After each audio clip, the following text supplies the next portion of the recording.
Hi everyone, কি অবস্থা সবার? সো রমজানের আগে এটা লাস্ট একটা ডেইলি ব্লগ শেয়ার করতেছি। কাল থেকে রোজা, সবাইকে রমজানের অনেক অনেক শুভেচ্ছা। অ্যান্ড আমি কালকে 2টা দাওয়াত খেয়েছি, সবকিছু হচ্ছে আজকে ভিডিওতে শেয়ার করব। সো আমার দাওয়াত ছিল, তাই আমি যেহেতু হেয়ার কালার করছি, আমার হেয়ারে এখন বেশি বেশি মাস্ক ইউজ করতে হবে। অনেকেরই বাজেটের ইস্যু থাকে, তাই আমি কম প্রাইসে একটা বেস্ট মাস্ক আজকে সাজেস্ট করব। হেয়ার মাস্ক, এটা ক্যারাটিন ট্রিটমেন্ট, এটা কালার চুল, তারপর ক্যারাটিন করা চুলে অনেক ভালো কাজ করবে। অ্যান্ড চুলটাকে এত সফট করে ফেলা, এটা পিঙ্ক পিওর পেজে পেয়ে যাবেন। আর এই মাস্কটা আমি অনেক আগেও ইউজ করেছিলাম, যখন আমি হেয়ার কালার করি তখনই আমি এই হেয়ার মাস্কটা ইউজ করি। আর আমি হেয়ার মাস্কে সবসময় একটু পানি মিক্স করে একটু পাতলা বানাই, দেন হেয়ারে ইউজ করি, যেহেতু এগুলো অনেক থিক থাকে।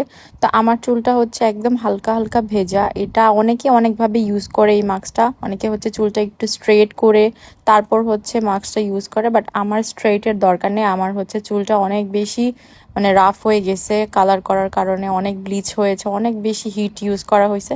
তাই আমি চাচ্ছি আমার চুলটা একটু সফট হবে, কারণ আমার কালারগুলো যাতে দেখতে অনেক বেশি স্মুথ লাগে, না হলে অনেক বেশি রাফ লাগছিল চুলগুলো। তো আমি চুলটাকে আঁচড়িয়ে একদম স্ট্রেট রেখে রেখে চুলের মাস্কটা অ্যাপ্লাই করতেছি সেকশন করে করে। এইভাবেও আপনারা ইউজ করতে পারেন, যাদের মনে হয় যে বেশি ফ্ল্যাট হেয়ার দরকার নেই, একটু ভলিউম থাকলে ভাল লাগে। সো আমার মতো জাস্ট চুলটা সফট করতে চাচ্ছেন, এই মাস্কটা অবশ্যই ইউজ করতে পারেন। আর এটা খুবই রিজনেবল। তো আমি পুরা চুলে ইউজ করে আবার বারবার চিরুনি দিয়ে আঁচড়াচ্ছিলাম, যাতে চুলটা সোজা থাকে। আর আমার চুল যেহেতু লম্বাতে আমি 2টা প্যাকেট ইউজ করেছি, দেন হেয়ার ড্রায়ার দিয়ে হচ্ছে একটু ড্রাই করে নিয়েছি একদম চুল শুকানো পর্যন্ত। মাস্কটা যতক্ষণ ড্রাই হয়ে গেছে ততক্ষণ রেখে দিয়েছিলাম, দেন ওয়াশ করেছি। আর আমার চুলটা কি পরিমাণে যে সফট হয়ে গেছে মাশাল্লাহ, দেখেই বোঝা যাচ্ছে চুলটা কত বেশি সফট। আর এত ব্লিচ হেয়ারে তো একটু শাইন দেওয়া পসিবলই না, তারপরও আমার চুলে হালকা শাইন দিচ্ছে।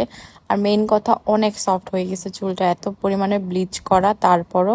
সো এটা মাস্ট ইউজ করে দেখতে পারেন। তারপরের দিন আমার হচ্ছে পুরান ঢাকায় যাওয়ার কথা। সো আমি আমার বাচ্চাদের নিয়ে সকাল সকাল উঠে রেডি হয়ে যাচ্ছি আমার নানু আম্মু আব্বু সবার সাথে দেখা করার জন্য। আর ইদানিং এত বেশি জ্যাম থাকে, তাই ভয়ে এত তাড়াতাড়ি রওনা দিছি। ফার্স্ট টাইম মনে হয় এত তাড়াতাড়ি রওনা দিলাম। দেন হচ্ছে যেহেতু নাস্তা করি নাই গাড়িতে, আমরা একটু খাওয়া দাওয়া করলাম আমার ছেলে মেয়ে সহ। আর এর মধ্যে আমি কয়েকবারই গিয়েছি, বাট খুব কষ্ট নিয়ে যেতে হয়েছে, কারণ এই 5-6 মাসের মধ্যে আমাদের 3টা ফ্যামিলি মেম্বারকে আমরা হারিয়েছি।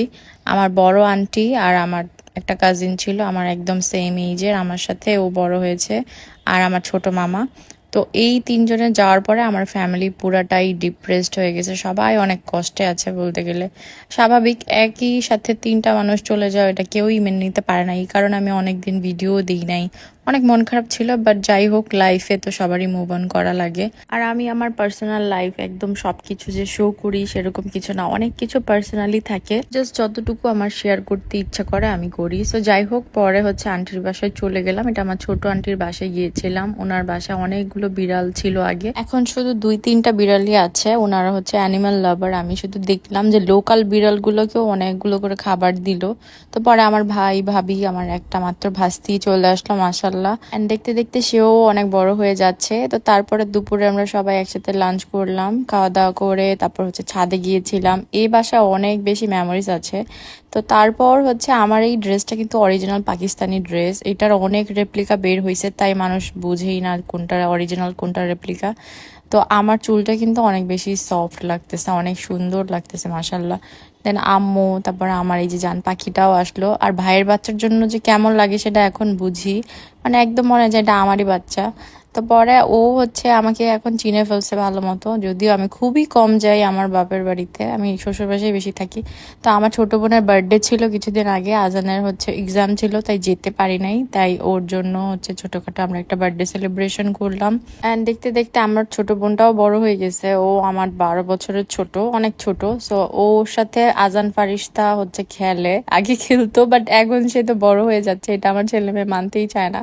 ওকে অনেক ফোর্স করতে থাকি খেলার জন্য, বাট সে তো এখন বড় হয়ে গেছে। তো পরে হচ্ছে আমরা খাওয়া দাওয়া করলাম, পিৎজা খেলাম আর কি। আর একসাথে বসলে আমরা শুধু গল্পই করি, নানু বাসার আর দাদু বাসার, কারণ পুরাটা ছোটবেলা ওইখানেই আমাদের সব স্মৃতি জড়ানো। তারপরে মজার ফুচকাটা খেলাম আগে, যখনই আন্টির বাসায় যেতাম ছোট থাকতে, এই ফুচকাটা আমি মাস্ট খেতাম, এটা এত মজা। আর আজান ফারিস্তা বিড়াল অনেক পছন্দ করে, বাট তাদের জন্য বিড়াল এনে রাখা সম্ভব না, কারণ বিড়ালকে অত্যাচার করতে থাকবে।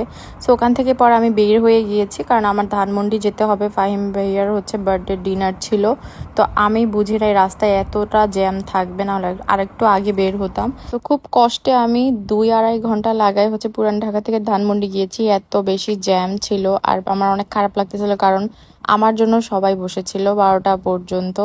কারণ না হলে সবার হচ্ছে খাওয়া দাওয়া শেষ, সবকিছু শেষ, শুধু আমার কারণে সবাই এখানে ওয়েট করতেছিল। আমি যদি বুঝতে পারতাম যে এত বেশি জ্যাম থাকবে, আমি মনে হয় 7টা বাজে রওনা দিতাম, কারণ আমার যেতে অনেক লেট হয়ে গেছে। আর বাবু হচ্ছে ঘুমিয়ে গেছিল, এর জন্য ওকে আমি সজাগ অবস্থায় পাইনি। বাট এই সাইজটা এত ভাল লাগে মাশাল্লাহ, যেভাবে নেই সেভাবেই সে থাকে। ফিমাপুর সাথে একটু দুষ্টামি করলাম, আর সবার খাওয়া দাওয়া শেষ। এখন আমার একা বসেই খেতে হবে, যেহেতু সবার লাস্টে গিয়েছি। আর সবাইকে অনেক থ্যাংক ইউ, আমার জন্য সবাই বসেছিল। তো খাওয়া দাওয়া শেষ করে এখন সবাই বের হয়ে যাবে। অলমোস্ট 12টা বেজে গেছে তখন। 12টা পর্যন্ত যে রেস্টুরেন্টটা খোলা রাখছে এটাই অনেক। আর রেস্টুরেন্টটা অনেক বেশি সুন্দর ছিল, যদি আগে আগে যেতাম তাহলে অনেক ছবি তুলতে পারতাম। এই রেস্টুরেন্টের আরেকটা ব্রাঞ্চ মেবি উত্তরাতেও আছে, সেগ্রেটো সামথিং নামটা, বাট খুবই সুন্দর ছিল জায়গাটা। আর আপনাদের লাইফে কিছু মানুষ থাকে না যাদের সাথে দেখা হলে খুব রিফ্রেশ ফিল হয়। সো আমার কালকে ফাইনালি খুবই রিফ্রেশ ফিল হচ্ছিল, অনেকদিন পর দেখা হয়েছে যদিও। তারপর বাসায় চলে গিয়েছি। আর আজকের ভিডিওটা এখানেই শেষ করতেছি। Bye bye everyone.